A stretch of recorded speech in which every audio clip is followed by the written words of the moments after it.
Operation Sindoor പൂക്കളം വിഷയത്തിൽ FIR register ചെയ്തത് രാജ്യദ്രോഹപരമെന്ന് ബിജെപിയുടെ സംസ്ഥാന അധ്യക്ഷൻ രാജീവ് ചന്ദ്രശേഖർ പറയുന്നു. പാകിസ്ഥാനല്ല കേരളം ഭരിക്കുന്നതെന്ന് രാജീവ് ചന്ദ്രശേഖർ ഫേസ്ബുക്കിൽ കുറിച്ചു. നമ്മുടെ സായുധ സേനകളുടെ കരുത്തിന്റെയും പോരാട്ട വീര്യത്തിന്റെയും പ്രതീകമാണ് ഓപ്പറേഷൻ സിന്ദൂർ എന്നും രാജീവ് ചന്ദ്രശേഖർ പറഞ്ഞു. കൊല്ലം ശാസ്താംകോട്ട പാർത്ഥസാരഥി ക്ഷേത്രത്തിന് മുന്നിലാണ് ഓപ്പറേഷൻ സിന്ദൂർ പൂക്കളമിട്ടത്. ഇതിനെതിരെ പോലീസ് കേസെടുക്കുകയായിരുന്നു. വി അരുൺ ചേരുന്നു. അരുൺ, എന്താണ് ഈ സംഭവം? ഇന്നലെയാണ് കൊല്ലത്ത് പാർത്ഥസാരഥി ക്ഷേത്രത്തിൽ പൂക്കളമിട്ടത്. ക്ഷേത്രത്തിന്റെ മുൻവശത്താണ് അവിടുത്തെ BJP പ്രവർത്തകർ പൂക്കളമിട്ടത്. ഇതിൽ ഓപ്പറേഷൻ സിന്ദൂറും ഛത്രപതി ശിവജിയുടെ ഒരു ഫ്ലക്സ് ബോർഡും അതിനൊപ്പം തന്നെ RSSന്റെ തോന്നിക്കുന്ന കൊടിയും ഉണ്ടായിരുന്നു. ഇത് ക്ഷേത്ര ഭാരവാഹികൾ പോലീസിൽ അറിയിച്ചു. ക്ഷേത്ര കമ്മിറ്റിയുടെ അനുമതി ഇല്ലാതെയാണ് പൂക്കളമിട്ടതെന്നായിരുന്നു അവരുടെ ആരോപണം. തുടർന്ന് പോലീസ് എത്തി പൂക്കളം നീക്കം ചെയ്യാൻ ആവശ്യപ്പെട്ടു. പക്ഷെ അവർ തയ്യാറായില്ല. അതിലാണ് കേസെടുക്കാൻ എന്ന് പോലീസ് തയ്യാറായത്. പോലീസ് ഈ BJP പ്രവർത്തകർക്കെതിരെ കേസെടുത്തു. അതിനെതിരെ വലിയ പ്രതിഷേധം ഈ ഹൈന്ദവ സംഘടനകളും BJPയും ഒക്കെ ഇപ്പോൾ ഉയർത്തുന്നുണ്ട്. നേരത്തെ മുൻ സംസ്ഥാന പോലീസ് മേധാവി TP സെൻകുമാർ ഇതെന്ത് നാടാണെന്ന ചോദ്യവുമായി ഫേസ്ബുക്ക് കുറിപ്പിട്ടിരുന്നു. ഇത്തരം ഓപ്പറേഷൻ സിന്ദൂർ രാജ്യത്തിനാകെ അഭിമാനമായ പ്രവൃത്തിയായിരുന്നു. അത് പൂക്കളത്തിൽ കൊണ്ടുവരുന്ന എന്താണ് തെറ്റെന്ന ചോദ്യമാണ് സെൻകുമാർ ചോദിച്ചത്. ഇപ്പോൾ BJPയുടെ സംസ്ഥാന അധ്യക്ഷൻ രാജീവ് ചന്ദ്രശേഖറും ഈ വിഷയം ശക്തമായി തന്നെ ഉന്നയിക്കുകയാണ്. FIR രാജ്യദ്രോഹപരമാണ്, അത് പിൻവലിക്കണം. പാകിസ്ഥാനല്ല കേരളം ഭരിക്കുന്നതെന്ന് ഓർക്കണമെന്നും രാജീവ് ചന്ദ്രശേഖർ പറയുന്നു. ഇന്ത്യയുടെ ഭാഗമാണ് കേരളം. അതിനാൽ നമ്മുടെ നാട്ടിൽ ഇതൊരിക്കലും അംഗീകരിക്കാനാകില്ല. ദേശസ്നേഹികളായ എല്ലാ ഭാരതീയരുടെ അഭിമാനമാണ് ഓപ്പറേഷൻ സിന്ദൂർ. ഈ ക്ഷേത്രങ്ങളിൽ ഇത്തരത്തിൽ മതചിഹ്നങ്ങളോ അല്ലെങ്കിൽ ഏതെങ്കിലും തരത്തിലുള്ള രാഷ്ട്രീയ ചിഹ്നങ്ങളോ പാടില്ല എന്ന് നേരത്തെ തന്നെ കോടതി വിധികളും ദേവസ്വം ബോർഡുകളുടെ തീരുമാനവും ഉള്ളതാണ്. അത് ലംഘിച്ചുകൊണ്ടാണ് ഇത്തരമൊരു നീക്കം. ഈ FIRൽ പക്ഷേ ഓപ്പറേഷൻ സിന്ദൂറിന്റെ കാര്യം പറയുന്നില്ല. പകരം ഛത്രപതി ശിവജിയുടെ ചിത്രവും അതുപോലെ തന്നെ RSSന്റെ കൊടിയും വച്ചതിനാണ് FIR രജിസ്റ്റർ ചെയ്തിരിക്കുന്നത്. ഇത് രാഷ്ട്രീയമായി അവിടെ സംഘർഷം ഉണ്ടാക്കാനുള്ള ശ്രമങ്ങളുടെ ഭാഗമെന്ന് ആരോപിച്ചാണ് പോലീസ് ഇപ്പോൾ കേസെടുത്തിരിക്കുന്നത്. പക്ഷേ ഓപ്പറേഷൻ സിന്ദൂറാണ് അവിടെ ഈ പൂക്കളത്തിലൂടെ ചിത്രീകരിച്ചതെന്നാണ് BJP പറയുന്നത്. ഇതാണ് സാഹചര്യം.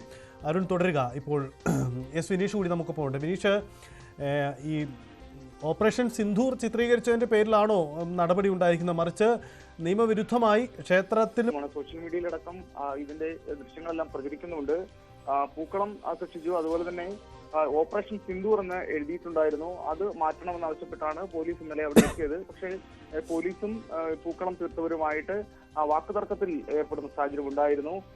തുടർന്നാണ് ഇത് പൂക്കളം തീർത്തവർക്കെതിരെ കേസെടുത്തിരിക്കുന്നത്. ഇതിൽ സൈനികനും ഉൾപ്പെട്ടിട്ടുണ്ടെന്നാണ് ഇപ്പോൾ അറിയാൻ കഴിയുന്നത്. സൈനികനെ പ്രതിയാക്കിയാണ് പോലീസ് കേസെടുത്തിരിക്കുന്നത് എന്നൊരു വിമർശനവും കൂടി ഉയർന്നു വരുന്ന സാഹചര്യമുണ്ട്. എന്തായാലും ഈ FIRൽ ഈ ഓപ്പറേഷൻ സിന്ദൂറുമായി ബന്ധപ്പെട്ട് അങ്ങനെ രേഖപ്പെടുത്തിയിട്ടില്ല. ആ ഒരു ദൃശ്യങ്ങൾ കാണുന്ന തരത്തിലുള്ള രീതിയിലല്ല ഈ FIR ഇപ്പോൾ വന്നിരിക്കുന്നത് എന്നാണ് ഉയർന്നു വന്നിരിക്കുന്ന ഒരു ആക്ഷേപവും. സജിത്ത്, ഈ ക്ഷേത്രത്തിന്റെ മാനേജ്മെന്റ് ആരാണ്? ദേവസ്വം ബോർഡിന്റെ ക്ഷേത്രമാണോ?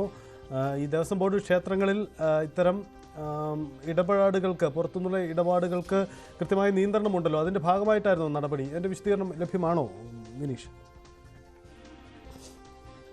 സജിത്ത്, നമുക്കറിയാൻ കഴിയുന്നത് CPM നിയന്ത്രണത്തിലുള്ള ഒരു ഭരണസമിതിയാണ് നിലവിൽ ക്ഷേത്രത്തിലുള്ളതെന്നാണ് അറിയുന്നത്. അപ്പോൾ RSS പ്രവർത്തകർ ആയിരുന്നു ഇന്നലെ പൂക്കളം തീർത്തത്. ഇതുമായി ബന്ധപ്പെട്ട ഒരു വിരോധവുമാണ് ഇതിന്റെ പിന്നിലെന്നും ചില സൂചനകൾ ലഭ്യമാകുന്നുണ്ട്. കൂടുതൽ വ്യക്തത വേണമുണ്ട്. പോലീസ് എന്തായാലും കേസെടുത്തിട്ടുണ്ട്. സംഭവവുമായി ബന്ധപ്പെട്ട അന്വേഷണം നടക്കുന്നുണ്ട്. കേണൽ ഡിന്നി നമുക്കൊപ്പം ചേരുന്നുണ്ട്. ശ്രീ ഡിന്നി, ഇക്കാര്യത്തിൽ ഇതൊരു രാഷ്ട്രീയ തർക്കത്തിനപ്പുറം ഓപ്പറേഷൻ സിന്ദൂറിന്റെ പേരിലിട്ട ചിത്രം വിവാദം, പൂക്കളം വിവാദമായി എന്നാണോ നിങ്ങൾ കരുതുന്നത്? എങ്ങനെയാണ് ഇതിന്റെ രാഷ്ട്രീയം? അതെ, ഇതിനകത്ത് എന്ത് രാഷ്ട്രീയമാണെന്ന് നമുക്ക് അറിയില്ല. ഞാനത് ഇപ്പം അവിടെ പോയിട്ട് വന്നതേ ഉള്ളൂ. ആ അമ്പലത്തിലെ നടയില് ഒരു പൂക്കളം വരച്ചിട്ടുണ്ട്. ആ പൂക്കളം വരച്ചതും ആ പൂക്കളം വരയ്ക്കുന്ന സമയത്തും അവിടെ പോലീസ് ഉണ്ടായിരുന്നു. പോലീസ് എല്ലാം കണ്ടുകൊണ്ട് പോലീസിന്റെ അനുമതിയുടെ കൂടാണ് അവിടുത്തെ യുവാക്കള് പൂക്കളം വരച്ചത്. പൂക്കളം വരച്ച് വേപ്പ ഒരു കുഴപ്പമില്ലായിരുന്നു. പക്ഷെ ഓപ്പറേഷൻ സിന്ദൂർ എന്ന് എഴുതിയപ്പം അവിടുത്തെ ഈ ഭരണസമിതിയിലുള്ള ചിലർ വന്ന് അതിനെ തടസ്സപ്പെടുത്തുകയും അല്ലെങ്കിൽ അത് ചെയ്യരുത് എന്ന് പറഞ്ഞ് പോലീസിനടുത്ത് പിന്നെ ഈ പോലീസ് ഇവിടുന്നൊക്കെ പോയി കഴിഞ്ഞിട്ട് തിരിച്ച് വീണ്ടും പോലീസിനെ വരുത്തി കേസെടുക്കുകയായിരുന്നു. അപ്പം സത്യം പറഞ്ഞാൽ കേരളത്തില് ഓപ്പറേഷൻ സിന്ദൂർ എന്ന് പറഞ്ഞു കഴിഞ്ഞാൽ എന്താണ് ഈ അലർജി എന്ന് എനിക്ക് മനസ്സിലാവുന്നില്ല.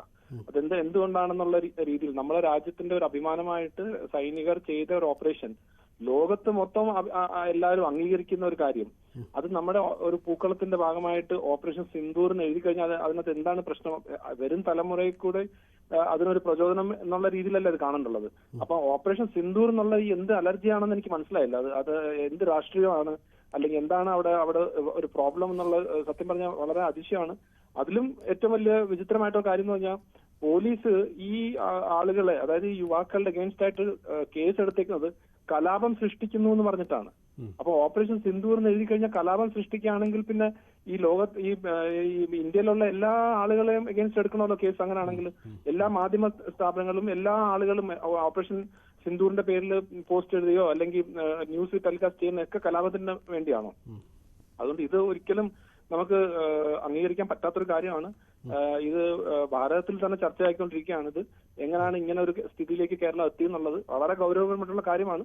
അത് എത്രയും പെട്ടെന്ന് തന്നെ സർക്കാർ ഇടപെട്ട് ഈ കേസൊക്കെ പിൻവലിക്കണം. അല്ലാതെ ഇങ്ങനെ കൊണ്ടുപോകാനുള്ള ഒരു രീതിയിൽ അങ്ങനെ പോകരുതെന്നാണ് നമ്മുടെ ഒരു അഭ്യർത്ഥന. ആ രീതിയിൽ തന്നെ ആയിരിക്കും BJPയുടെ പ്രക്ഷോഭവും മറ്റു കാര്യങ്ങളും മുന്നോട്ട് പോകുന്നത്. BJP ഇത് വലിയ പ്രതിഷേധമായി ഏറ്റെടുക്കുകയാണോ? തീർച്ചയായിട്ടും. എങ്ങനെ പ്രതിഷേധിക്കാൻ പറ്റും? ഒന്ന് ആലോചിച്ച് നോക്കൂ. നമ്മളെ സ്വന്തം സഹോദരന്മാരെ, ഇൻക്ലൂഡിങ് മലയാളിയായ ഒരു ചേട്ടനെ അവരുടെ കുടുംബത്തിന് മുന്നിൽ കൺമുൻപിൽ വെച്ച് വെടിവെച്ച് ഇട്ട ഒരു ഭീകരവാദ പ്രവർത്തനം, അതിന് ബദലായിട്ട് നമ്മൾ ചെയ്ത ഒരു ഓപ്പറേഷൻ, നമ്മുടെ സൈന്യം നമ്മുടെ യുവാക്കളും യുവതികളുമായിട്ടുള്ള ആളുകൾ ചെന്ന് സ്വന്തം ജീവൻ പണയം വെച്ച് ചെയ്തൊരു ഓപ്പറേഷൻ, രാജ്യത്തും അങ്ങേ പോലുള്ള ആളുകളെ എന്നെ പോലുള്ള എല്ലാവർക്കും അഭിമാനമുള്ള ഒരു ഓപ്പറേഷൻ. അത് വേറെ ഒരു നെഗറ്റീവായിട്ടൊരു കാര്യമല്ലല്ലോ. ആ പേര് എഴുതുന്നതിനകത്ത് എന്ത് രാഷ്ട്രീയമാണ് എനിക്ക് മനസ്സിലാവുന്നില്ല. അപ്പൊ അങ്ങനെ ഒരു കാര്യം വന്ന് തടയുകയും അതിന്റെ എഗെയിൻസ്റ്റ് ആയിട്ട് പോലീസ് കലാപത്തിന് വേണ്ടി ഒരു കേസ് എടുത്തു കഴിഞ്ഞാൽ അത് പ്രതിഷേധിക്കേണ്ടത് BJPയുടെ മാത്രം കടമയല്ല.